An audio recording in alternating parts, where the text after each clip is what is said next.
to be with you.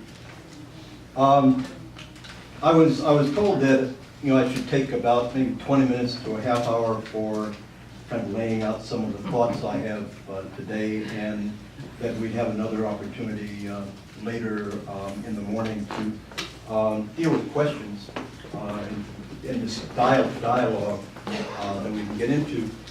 So what I'd like to do is to wait till the dialogue part to talk about the experience, the prison experience specifically. I'm sure people have questions and about that. But what I'd like to talk about this morning is more the issue that I know has been on all of our minds throughout our struggle to change the nature of the reality that we're in. Because we're activists. That is, I think Community Church brings together activists to celebrate our activism and the connection to spirit, and to energize ourselves to go forward, and to make sure we're designing our strategic actions in relationship to the principles that we feel should guide our humanity. And so what I'd like to do in this first section is talk to you, one, about what I think the natural order of the universe and our part in it says to us about the struggle we're in, very briefly. And then secondly, about the dilemma that we have in this country, in the world, but also particularly our dilemma as Americans in terms of being in a system of economic and social organization that defies the natural order, of the universe. And then thirdly, what some of the concrete struggles we should be advancing that can try to bring into our country, our society, a social order that matches the natural order. A lot of stuff to do in a half hour. I acknowledge. But see, I think we get so caught up in the day-to-day struggles that it's hard to pull back and really think about the framework. And that while there are many negative things about being separated from Boston for 2.5 years, the one thing it did was give me an opportunity to think and reflect and look at what I had experienced and what I was going to be going back into, and what it made sense to be focusing on in the few years that, or how many ever years I had before I go on to the next stage. Natural order.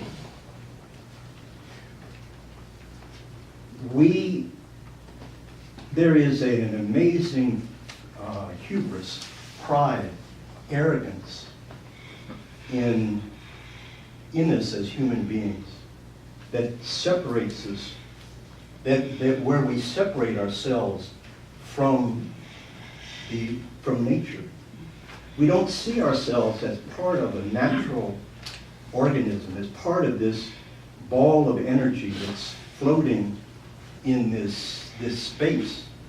Somehow because of our brains, because of the fact that we can think, we see ourselves separated from it. We don't appreciate the reality that we know physically and on almost every level that we are part of it.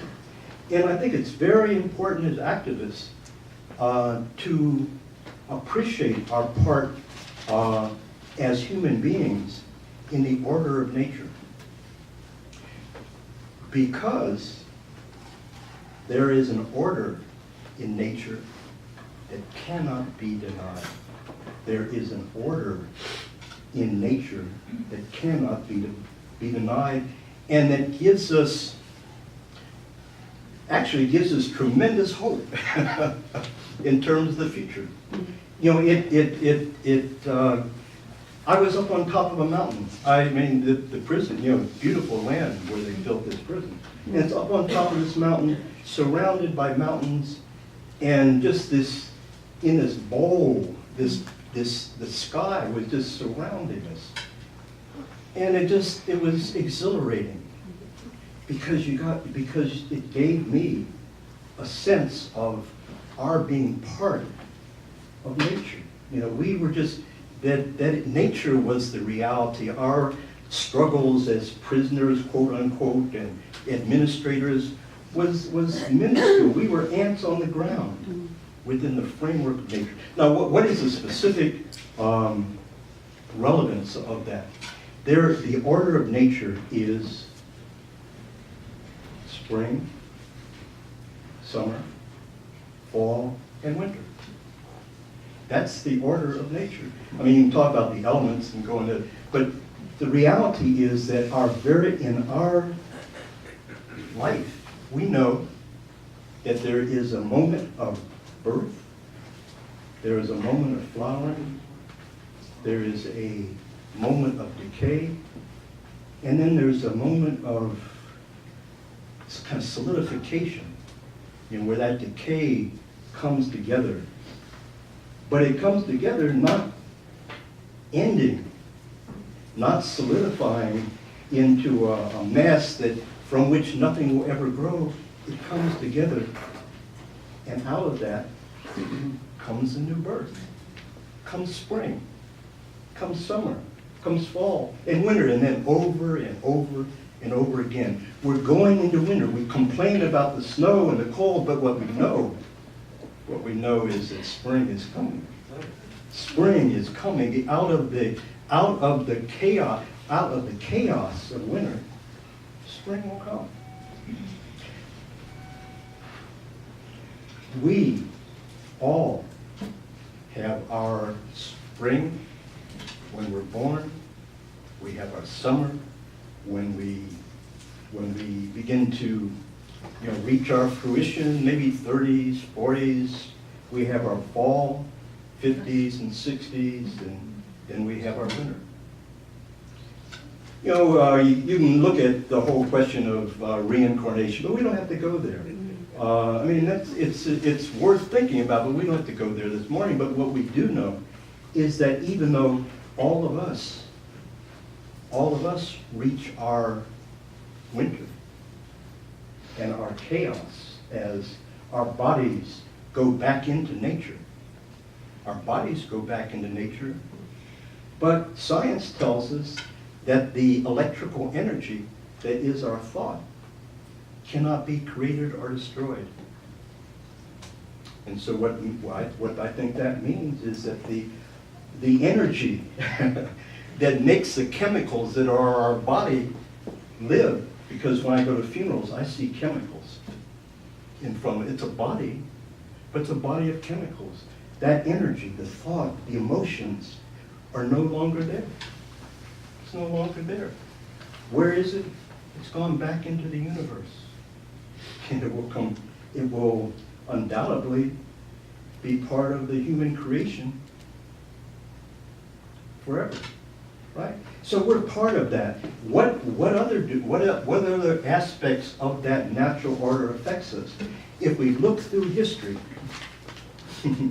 as powerful as Rome was,